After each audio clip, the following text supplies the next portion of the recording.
Bonjour tout le monde, j'espère que vous allez bien.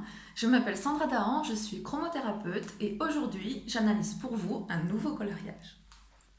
J'ai reçu il y a quelque temps un coloriage très intéressant d'une personne que je connais un peu et que j'ai eu aussi pour d'autres activités en chromothérapie, ce qui m'a donc permis d'avoir une analyse un peu plus approfondie de ce que les couleurs révèlent de base par rapport à un coloriage brut venu de quelqu'un que je ne connais pas du tout. Du coup, je vais pouvoir faire ressortir plus de choses par rapport à ce que je sais de cette personne. Et puis, ça va me permettre de vous en dire un peu plus aussi sur la chromothérapie, puisque je vais pouvoir vous donner quelques éléments du travail qu'on mène ensemble par ailleurs. Donc, on va d'abord faire l'analyse brute du coloriage, comme si je ne la connaissais pas, cette personne. Et puis, on va raconter la suite. Qu'est-ce qu'on a pu avoir comme bonus en se connaissant un peu mieux. Alors même si j'ai évidemment l'autorisation d'utiliser ce coloriage pour la vidéo, je ne vais pas vous en dire trop non plus car il est évident que l'anonymat de cette personne va être préservé. Donc sachez que lorsque je vais dire elle, pour parler de cette personne, c'est parce que personne, c'est un nom commun féminin. Pas parce qu'il s'agit d'une femme ou d'une fille. Ça, de toute façon, je vous le dirai pas. D'ailleurs, j'en profite pour vous préciser que jamais, au grand jamais, je n'utiliserai vos coloriages pour une vidéo sans votre autorisation. Et si vous me donnez votre autorisation, ce sera toujours sous couvert de l'anonymat. Ça coule de source pour moi, mais je préférais quand même vous rassurer à ce sujet. Donc n'hésitez pas à me faire passer vos coloriages. Allez-y, allez-y, allez-y. Tant que j'ai du temps, faut en profiter. Donc soit par mail, couleur au pluriel, .thérapie sans accent, @gmail.com, ou alors par commentaire ou message privé sur Facebook. Vous pouvez aussi me contacter via mon site www.couleur toujours au pluriel -du6 thérapie sans accent toujours.fr. De toute façon, je vous mets les contacts sous la vidéo et je vous en reparle à la fin, comme ça vous ne pourrez pas les louper. Et maintenant, c'est parti pour le coloriage. Voici le super beau coloriage dont on va parler aujourd'hui. Alors je voudrais vous préciser qu'il s'agit d'une personne qui dessine beaucoup et qui sait très bien dessiner. Donc s'il vous plaît, ne prenez pas de complexe parce que ce coloriage-là, il est particulièrement bien réalisé, avec des effets d'ombre, des reliefs. Je ne veux pas que vous hésitiez à me faire parvenir vos coloriages par peur d'être jugé. Dans tous les cas, je ne suis pas là pour donner mon avis artistique. On est là pour se concentrer sur les couleurs et sur ce qu'elles disent tout ensemble par la personne qui a réalisé le coloriage. Ok ? Par contre, le fait qu'elle sache très bien dessiner, c'est un détail qui a son importance pour l'analyse. C'est pour ça que je vous en parle. Si je vous en parle, c'est parce que quand j'ai reçu ce coloriage, je me suis dit, oula, ça va pas être possible d'analyser tout ça. Il y a toutes les couleurs en fait. Là, la personne, elle m'a refait le cercle chromatique. Qu'est-ce que tu veux que je fasse de ça? Ça m'a fait penser une fois à une personne qui m'avait envoyé, pareil, un coloriage magnifique, plein de couleurs. Très bien équilibré, de toutes les couleurs étaient là. C'était un papillon en plus, donc déjà un joli motif à la base. Bref, c'était très beau. Mais je pouvais rien en faire en fait, parce qu'il n'y avait rien de particulier qui ressortait, vu que j'avais absolument toutes les couleurs sur ce coloriage. Donc là, je me suis dit pareil en fait, mince. Encore une personne qui m'a fait un truc très stylisé, très joli, mais trop technique finalement, et ça va rien me dire. Et puis j'ai regardé d'un peu plus près, et en fait, il y a un truc qui m'a interpellée. Je me suis dit, et le bleu? Et puis j'ai regardé encore et j'ai remarqué le jaune. Et puis le rouge. Et là j'ai commencé à analyser du coup. En fait, premier étonnement, c'est que finalement, c'est pas exactement le cercle chromatique qu'on connaît en dessin qui est là. Bon alors si ça avait été le cercle chromatique à peu de choses près, bon ça aurait été tout comme, on va pas chipoter. Sauf que là, il y a quand même plusieurs choses que cette personne n'est pas sans ignorer normalement. Déjà, revenons au bleu. Comme je vous ai dit, je me suis dit, tiens, qu'est-ce qui se passe avec le bleu? C'est bizarre parce que dans le cercle chromatique, on a quand même 3 à 4 nuances de bleu. Tout dépend. Bon, si vous prenez le turquoise ou pas, pour ma part, je l'intègre. Mais c'est quand même une chose qu'on sait, sans forcément s'y connaître en dessin, que des nuances de bleu, il y en a pléthore. Mais là, cette personne, elle a décidé de ne pas mettre de nuances de bleu, franche, sur la roue des couleurs en tout cas, parce qu'il y en a au milieu quand même. Mais sur le cercle, là, au milieu, à part le turquoise, qui en plus est un bleu un peu à part, elle n'a pas mis de bleu. Et en plus, le turquoise, elle en a rajouté une couche, tout autour du noir, là, avec l'étoile. Elle l'a bien travaillé en plus, elle a fait du dégradé, on dirait qu'elle a passé du temps, donc c'est important. Et puis la deuxième chose où je me suis dit, mais c'est bizarre quand même, c'est qu'on a 2 nuances de jaune dans la roue chromatique. Ça, c'est quand même pas commun. Autour du cercle, à la place d'une deuxième nuance de jaune, elle aurait pu mettre déjà un bleu franc. Des bleus, il en existe énormément. Ou alors un vert plus clair, plus foncé, une autre nuance en tout cas, hein. Le vert, c'est la palette de couleurs la plus dense quand même. Quand vous prenez le spectre lumineux, vous savez, l'arc-en-ciel, c'est le vert qui est le plus présent. D'ailleurs, quand vous prenez une palette de crayons de feutre vert, des verts, comme le bleu, il y en a quand même pas mal. Il faut savoir aussi que notre œil est optimisé au vert. Donc même si on l'aime pas, c'est quand même une couleur qui va revenir assez naturellement quand on cherche à mettre toutes les couleurs autour d'un cercle comme ça. On aurait pu aussi avoir des nuances de violet ou de rose. Bon, là, rien à voir avec le spectre de couleurs ou des notions de dessin, mais en général, les gens ont plus tendance, enfin du point de vue de mon expérience en tout cas, je n'ai pas d'études là-dessus, mais de ce que j'en vois, les personnes ont plus tendance à varier les nuances au niveau des bleus, au niveau des verts, des roses, des violets, même au niveau des oranges, mais pas vraiment avec le jaune, ni avec le rouge d'ailleurs. Mais là, pareil, on en a deux. Alors ça arrive, hein, la preuve, je dis pas que ça arrive pas, mais c'est quand même moins commun. Donc voilà ce qui ressort du coloriage et qui va me permettre une analyse. 1. Pas de bleu, sauf en position centrale, et c'est du bleu foncé. 2. Le sol qui a été choisi est un bleu un peu spécial, qui est le turquoise, qu'on retrouve en grande quantité en plus avec la grande étoile autour là. 3. On a double dose de jaune, ce qui est étonnant. 4. On a double dose de rouge, ce qui est étonnant aussi. Et 5. En fait, on a triple dose de rouge, parce que en plus, c'est la couleur qu'elle a choisie pour le cercle qui entoure le tout. Alors le bleu pour commencer. La personne qui a fait le coloriage a choisi de ne pas mettre de bleu, sauf au centre.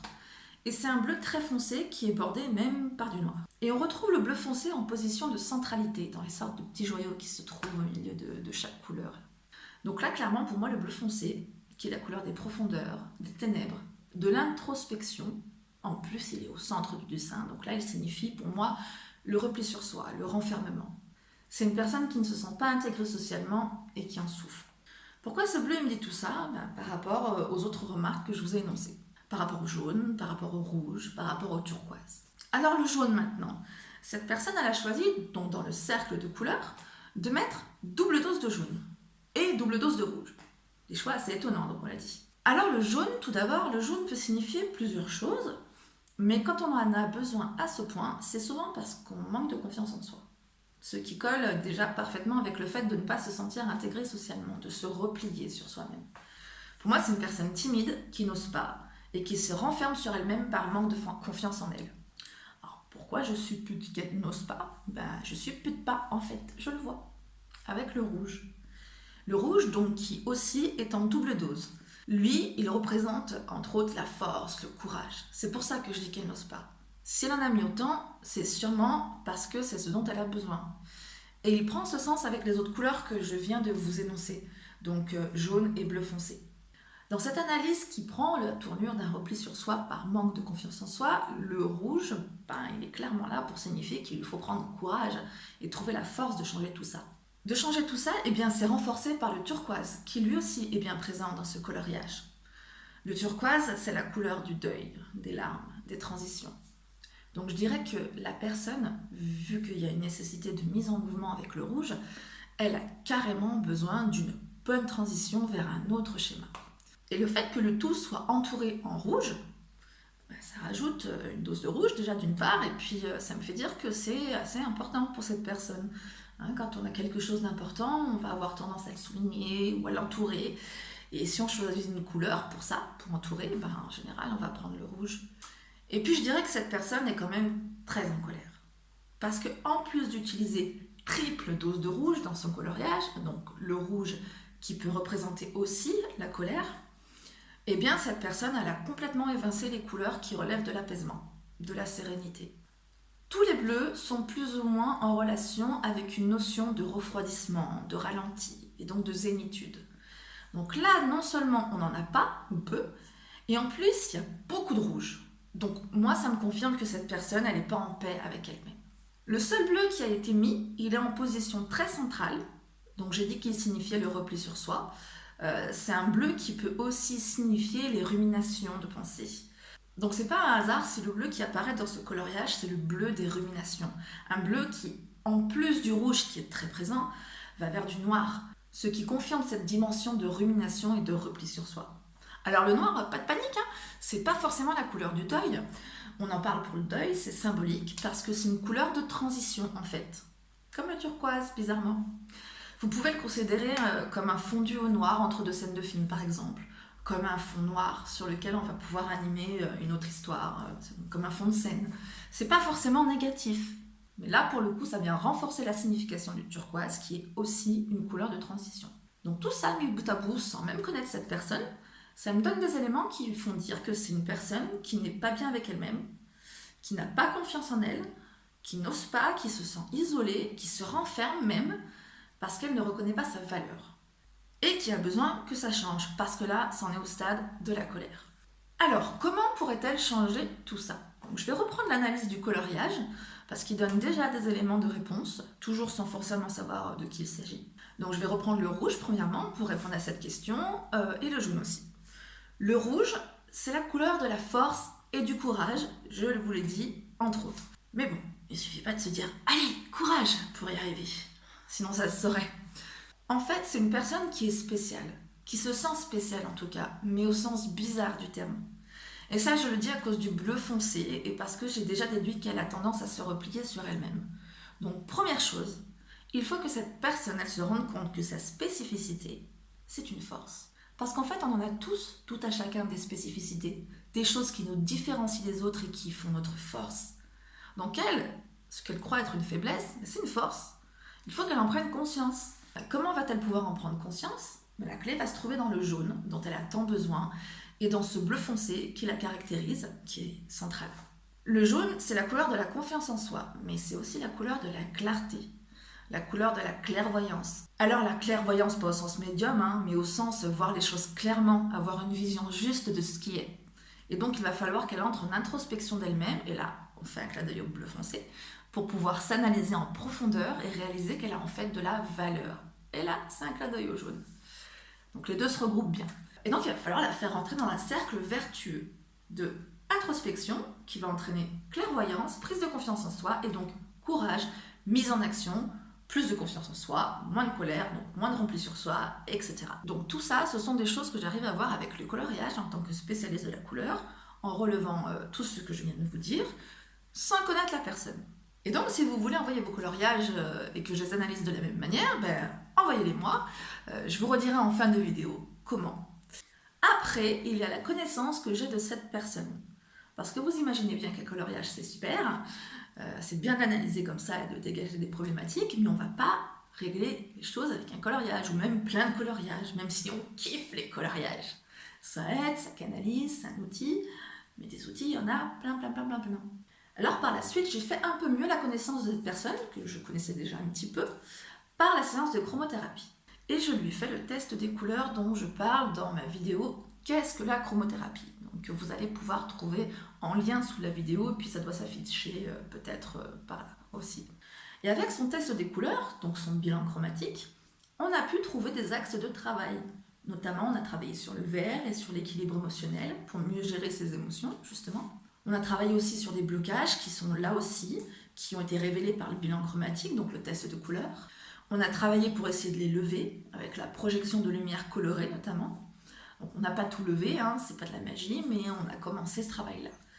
Et puis avec la lumière colorée, on peut aussi travailler sur la confiance en soi, donc on l'a fait. Et puis sur plein de trucs, mais pour l'heure, on a choisi ces axes de travail. Donc ce sont les premières choses que j'ai découvertes, en plus du coloriage, en travaillant avec cette personne. Et à l'issue de la première séance de chromothérapie, elle se sentait déjà bien mieux. Et puis j'ai aussi découvert avec le bilan chromatique que cette personne déteste, mais déteste, le rose et le violet. Chose que je ne pouvais pas voir dans le coloriage. Il a fallu un bilan de couleurs complet. Et c'est étonnant de sa part, quand on sait qui elle est. Ça a apporté une nouvelle dimension à l'analyse de cette personne pour définir ses problématiques plus précisément et donc pour une recherche de solutions plus précises aussi. Donc là, je ne vais pas vous en dire plus par rapport à pourquoi c'est étonnant qu'elle n'aime pas le rose, par rapport à ce qu'on a mieux défini grâce à la signification des couleurs qu'elle n'aime pas. En fait, sinon, je vais trop vous en dire et je tiens à préserver son anonymat, c'est très important. Mais je vous en parle pour aller sur autre chose en fait. Donc on a fait le coloriage, on a fait une séance de chromothérapie basique avec la lumière colorée, ce qui a fait déjà avancer les choses. Et puis on a fait, chose que je fais de temps en temps, un atelier dans lequel il s'agissait de faire un tableau avec uniquement la couleur qu'on déteste, donc le rose pour elle. Alors, Rose, elle le détestait parce que si elle a bien râlé quand je lui ai annoncé la couleur, eh bien, figurez-vous qu'elle nous a fait un tableau magnifique. Bon, venant de sa part, ça aurait été le contraire qui m'aurait étonnée, à vrai vous dire.